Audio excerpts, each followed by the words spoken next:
everybody, and welcome to season 9 of Bold and Blonde Mindset Evolution, the podcast that gives you tools for a powerful mind. We are super stoked to be here on video now as well as audio. So if you haven't heard about that yet, you can find us by searching Bold and Blonde Podcast. I have an excellent episode up my sleeve for us today, Daisy. Are you ready? I'm totally ready, and welcome season 9. How far we've come. How far, indeed. Well, today I thought, in honor of adding video to our catalogue, we would do an episode on body language. Let's do that, because I think it is very important to understand body language to a degree. Nevertheless, we keep it in a way that those who listen audio only also get the full value. Absolutely, 100%. Body language I found quite fascinating. I've learned about it over the years. It's always touched on in any kind of communication subject that I've learned at our colleges or universities. I've been to both over here.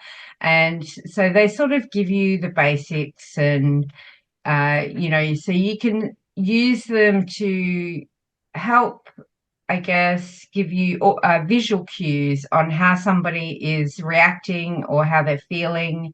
And I find that very interesting that we're able to do that. And I do believe, I don't know the percentage, but I do believe that a large part of our communication is, without us thinking about it, visual and uses body language cues. Yes, actually, it's 7% verbal only. It's 38% tone, and it's 55% body language and gestures. Wow. Yeah. That's even bigger than I thought. Amazing. So I guess let's run through some of them so people will know the basics. Crossed arms means you're a bit closed off, and facial expressions obviously give a lot away. What are some of the ones maybe people haven't heard about? Well, I think it is a good idea to understand within body language that it is absolutely not the way how we think it is. And the reason why I bring this up is that, interestingly, Richard Bandler, one of the fathers of neuro-linguistic programming, he made a very, very good explanation on it on stage. And he was sitting with crossed arms and crossed legs, and he was presenting himself as if he was absolutely not interested. And the interpreter, the presenter, actually, then mentioned, yes, well, but you're so close, Richard, this is not going to work. And he says, are you trying to tell me that because I'm crossing my arms and my legs, that now my brain is closed as well? Big question mark. And of course, the audience found it very humorous, and so do I. So that doesn't close up any parts and pieces in our minds.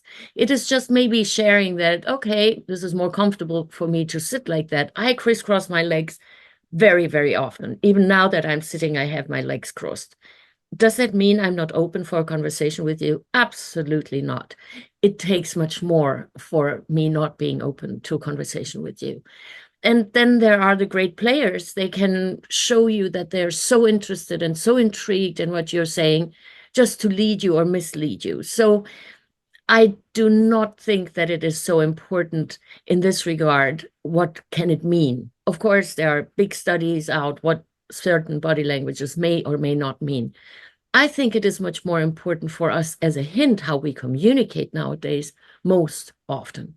And is it not the case that we are communicating lots via email and messaging systems, that maybe text message or other, I'd say, technological, I don't want to say the names of them. Devices? No, but yeah, devices and platforms. Yeah. That most of it is really just written pixels on a screen.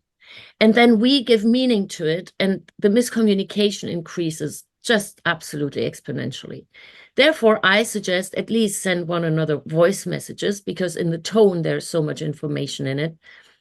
It's like I would never conduct a session with a client of mine over text message unless absolutely there's no other way around and it's urgent. Yeah. Because in the tone, there's so much information. And then, of course, I prefer video conferencing systems because I can see them as well. And I give you an example. When we look at physiology overall, when we want to change the state we are in, let's say I'm having an issue or I face a challenge and I'm not a happy camper. And that's absolutely possible. It's part of life. Now, the fastest way to change my state is change my physiology, meaning I get up and do jumping jacks. I seriously do that. Or I just stand up and walk a few up and down in my hallway, or I walk out to the beach and I walk back to the house, or way out to the street to the mailbox, just to change the state of physiology, because I cannot possibly be in the same state of mind while I'm in the same state of physiology. So that's the fastest way to change. For example, when I have a thought penetrating my mind over and over, which is not very supportive, then how can I change it? How can I stop that thought from occurring or me spending time with it? Change your physiology, because it will make it much harder to focus on that same thought. So in communication overall, I think, yes, body language is very inviting and can be very revealing. And yes, use it. And when you mean it gentle, then allow yourself to body language that gentleness. Yeah. But other than that, I think it is just, let's communicate more clearly. And body language is just one part of it. Yeah, that's all very, very interesting. And I've heard of where people will mirror someone's body language to make them feel more comfortable. Yes, you mean pacing and leading. Yes, so that when someone is crossing their arms like that, then I start doing that as well. Or somebody scratches their head on this side, then I do that as well. Oftentimes, when people are in harmony, when they are in alignment, they do that automatically without really purposefully focusing on that. In sales trainings, they oftentimes want to put a lot of focus on that because it apparently increases sales numbers. I don't think it works with everyone. At least with me, it does not work, because I notice instantaneously what they're doing when they do it. But it's okay to be aware of it. And yes, when I want to be in alignment with you, for example, a wonderful picture many people can imagine in front of their inner eye is when men go fishing. They don't talk. They sit and look in the same direction. Yeah, they have similar body language and they totally get along. And usually when they report, when they come home, oh yeah, it was wonderful. Oh, it was great. Hmm? Well, So there's something to be said for silence and peace and quiet, isn't there? yeah, well, and it's totally okay. Not everything needs to be said. And sometimes Mm, everything is being said. And then it turns into noise pollution when we continue verbalizing, mm, or trying to explain the yes, unexplainable. Yeah. that's very true, I think. I think sometimes that can be very overwhelming too. Yeah. Another one that I know we've talked about on earlier episodes as well, to change your physiological state, the fake smile. Yes, that's a good one. I think very helpful. A lot of my clients are using it. I'm including myself in this, because when you fake smile, like really, really hard fake smile, and those who don't see us now, they can hear that we're fake smiling through the expression and the pronunciations of the words. what it does actually behind our cheek muscles is a nerve, and when that is pushed by the fake smile muscle tension, then it signals to the brain, hey, it's okay, and have fun and relax now. And that's very, very helpful in stressful situations, or when we get triggered or we feel that something is upsetting us, and we can utilize that quite early on. Now, when we are surrounding ourselves with people who know of us quite well and know us well, then we can inform them that, look, I'm not fake smiling now because I'm trying to ridicule the situation, but I'm doing that to help myself and therefore help our conversation. Yeah, I actually do use that technique when I'm in traffic, which I find very, very frustrating because I don't have to go out into it every day, thankfully. Yes. So when I do get stuck in it, or there's some incompetence around me, I've definitely used the fake smile technique there. For sure. The other things that I do to change my physiological state are music and Yes. comedy. In Yeah. fact, I truly believe in laughter as a healing, um, I don't know, what would you call it, as a healing uh, instrument. And I try to listen to some comedy every single day. And I actually feel like that has kept my spirits up, even when things around me have been tough. Mm. So I do highly recommend finding the thing that works for you out there. Mm, absolutely. There is a gentleman who wrote a book about that, Chicken Soup for the Soul. He healed from an absolute fatal ailment. And he laughed so much. And every time when his pain got so strong, then he laughed a little harder, and he's totally fine and still alive. And I think it is important that we notice what we do to ourselves when it comes to body language. I don't think that it is so much really about the other humans. It is, what do we do? What is it that I'm communicating, and what is it that I'm communicating to myself? Because I may be able to close the door and stop listening to the nonsense someone is trying to present to me, but what am I doing with my own chit chat and my own body language and how it's impacting me? That's so important, I think, because so many of our issues stem from the way we treat ourselves. Yes. Well, body language is one of them. Are you moving?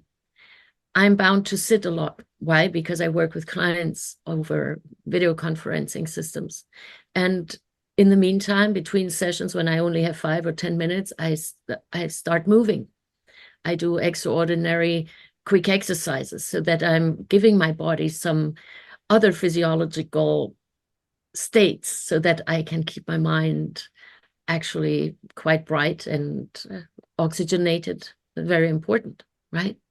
When we also sit and breathe shallow, then we're barely alive. So do the breathing. And that's also body language, isn't it? When I'm taking a deep breath and my rib corpse expands and I'm breathing into my belly button, and then I exhale and there's much more oxygen in there and so much more air in my body, and I can still exhale longer and longer, and there's still air in there, and I can still. So these are things I can do that really interrupt the presence in which we're so often in that we're not even aware of. Yeah, and I remember too in other episodes, you've talked about how much time we spend in the past and how much time we spend in the future, with only leaving 20% for living in the present moment. Yeah. And I feel like bringing awareness to that as often as we can is a smart move, because the right now is all we really have. Tomorrow isn't promised. Tomorrow anything could happen. You may have goals, but that may not work out like you want. And the past has to be let go to free ourselves. And so we shouldn't spend too much time there either. But I know that as human beings, we tend to do those things. And it kind of fits into this conversation when we're talking about being in the present and being aware of how we're thinking and being aware of how we're treating ourselves. And it's so interesting that you've added body language to this list because I really didn't think of it that way before. I thought of it as observing other people's body language in order to help with social cues and understanding how they were feeling or reacting. But I never really looked at it this way internally. I shouldn't be surprised because everything we talk about comes back to self. Yes. And why not this as well, right? Yeah. Well, I agree that it gives us cues in our social interactions. Absolutely. I'm not saying it does not. I just say that in addition to it, it's very important how we present ourselves. What is our body language? How does it make me feel when I sit like with really crouched shoulders and my chin down and maybe frowning? And then how does it make me feel? After a while, I'm getting the matching thoughts that will arise in my mind. And is that really what I want? And when we go back to the 40% spending in the past, 40% worrying about the future, and really having remaining 20% that we are currently in the present, or the majority of humans live that way. I wrote up something like a year ago, and I just found it the other day because I wanted to share it with a client, and I'm going to share it here. Because when I don't feel satisfied or contented right here, right now, actually, where am I right here, right now is the subtotal of everything that I gave meaning to, the meanings I gave to what I perceived, the perceptions, how I perceived them, and how I'm evaluating it. And do I learn from the past? Do I not learn from the past? And so when I'm not happy with the present moment that I have right here, right now, then I know that it's a subtotal of the decisions I made, including the meanings I gave to certain events in my life. Now, the good news is that we always can go, always, I rarely generalize, we always can go and find another meaning. For example, when you look at me so seriously, it could mean that you're upset with me. It could mean that you're very much paying attention to me. It could mean that you're very focused. It could mean that you're holding on to a thought, how you want to respond, and you're trying not to forget about it. So there's so many different meanings we can give it. And most often we give it the first meaning and then we stick to it instead of looking, oh, what else could it mean? And that is oftentimes really depressing. And that is meaning putting pressure on ourselves. And what I was thinking about, okay, so when I don't like my present moment and I wish for a better tomorrow, then right here, right now is the moment to fill up my very now, because my now will tomorrow be my yesterday. And I'd like to read it up. I'd like to read what I was writing up in this regards. Today is tomorrow's yesterday. This leads back to right here and now. When we want a better tomorrow, we can act today and make it still a beautiful tomorrow. So tomorrow can be the following day's beautiful yesterday. Mm? That's very nice. So when we focus on, okay, all the communication that I do, the communication, the most important communication you can ever learn is how you talk to yourself. Because when I'm sitting here and I think, oh, what am I doing here? Or I say to myself, oh, no, I forgot to switch off the stove. Oh, no, I forgot to fill up the gas in my car. I forgot to call Johnny. I forgot to email Michael and so forth. So the way how I respond to happenings in my life also determines the quality of my life. So communication is one thing. Okay, we interact through communication. I get that. Very important. But what am I doing within me? Because I have a life sentence 24/7, a lifetime long. So the most important communication that I can ever learn is the one how I communicate with myself. Mm. Oh, absolutely. 100% on board with that. Yeah, I think it's interesting you mentioned just a minute ago too, when someone has a serious face, it could mean more than one thing. And so Mhm. I just want to jump in here and say to that, yes, we need to be very careful at this point about making assumptions. Mm-hmm. because Totally. that can completely lead you down the wrong path. Mm-hmm. Just from that one assumption, you didn't check in and see if it was true. And so now all of your thought patterns have followed this assumption down this road when it's the wrong road.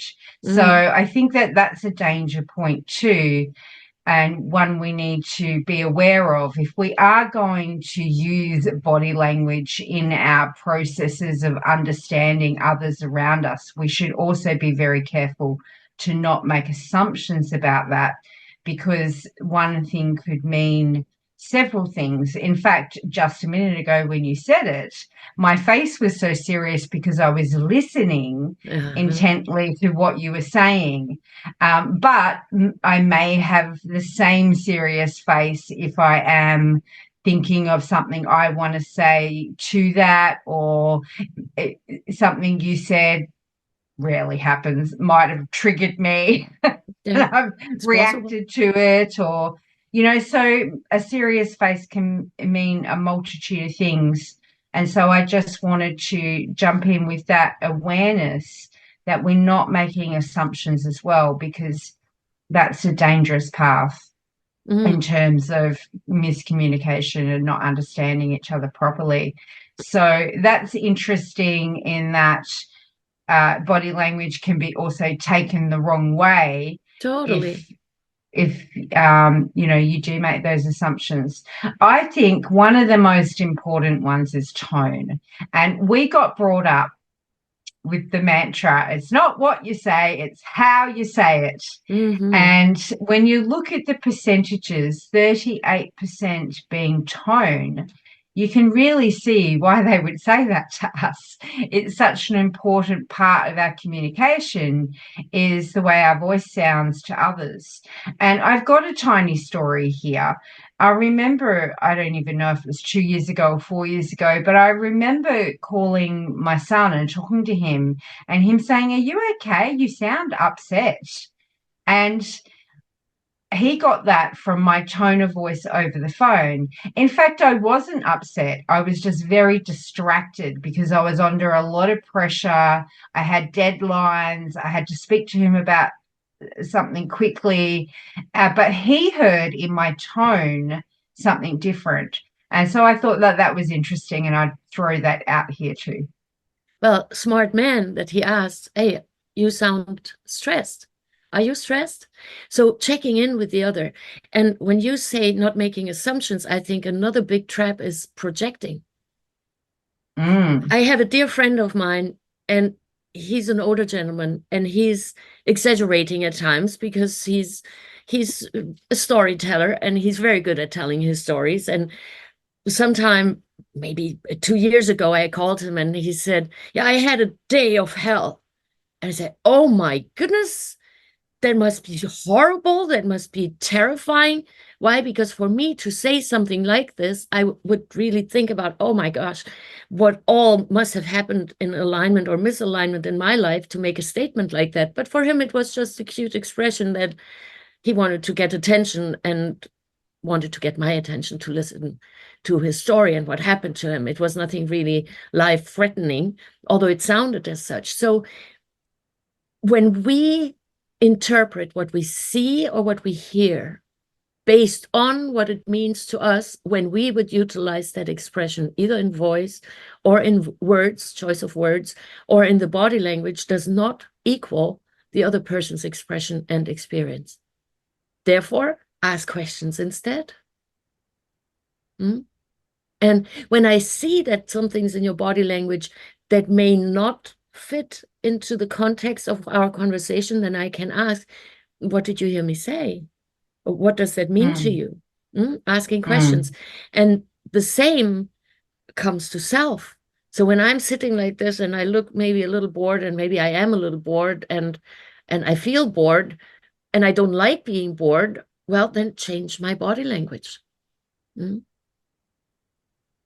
And get to something that excites me. That's the next thing that Yeah. I would do. Mm. Yeah, absolutely. Yeah. Yeah, it's quite fascinating. I do find humans very fascinating. The more I learn about us, and how we work, physiologically. And then you look at the people in the world and we're just so different and varied. And I find that very exciting. I think it would be a horrible place if we were all the same. How boring. Yes. So, I do find it fascinating how different we all are.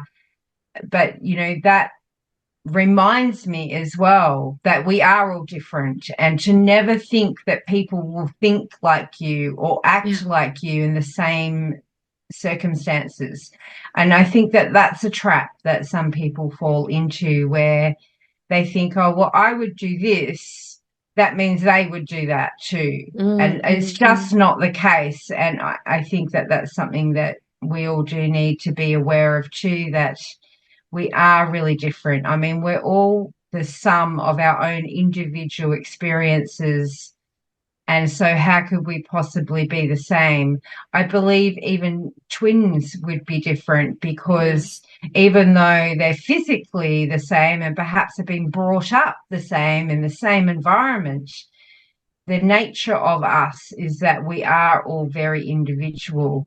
And even though they may have a stronger bond with each other, I think that they're still very individual people in their traits and their personalities. And yeah, it's very, very interesting how we act, and how the capacity that we have to learn and grow and realize how powerful we are. That's probably the greatest thing I've learned over the last 3 or 4 years, working with you and doing this podcast, is just amazing at our capacity to evolve, which of course is where the name Mindset Evolution comes from, everybody. Yes. Because it was always my instinct that we could do better, we could be better, we could learn, we could evolve, we could make our own lives better if we put our minds to it. And I mean, I'm living proof. I've done that. There's millions of people that have. And I don't think that we're all wrong. I think that it can be done, and we have this capacity. We just need to find the want to do it. There needs to be something important enough to us as an individual to want to, I don't know, make that evolution in whatever way is right for them.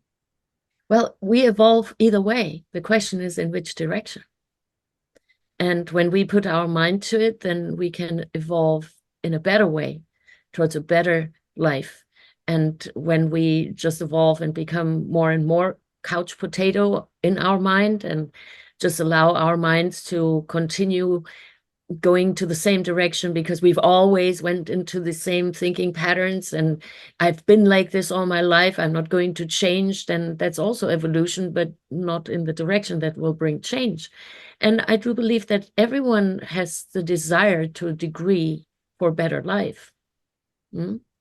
And how that looks like is very individual and very Mm, subjective. And back to the yeah. twins, absolutely, because they have their own perception. And therefore, I think it is so important that we find peace within, because only humans who found peace within themselves will bring that into the world. And then all communication, including body language, will be much more peace bringing and peaceful. Mm. Yeah. What an interesting episode. Thank you so much, Daisy. As always, your insight has helped me see the topic from another perspective and has widened my understanding of it.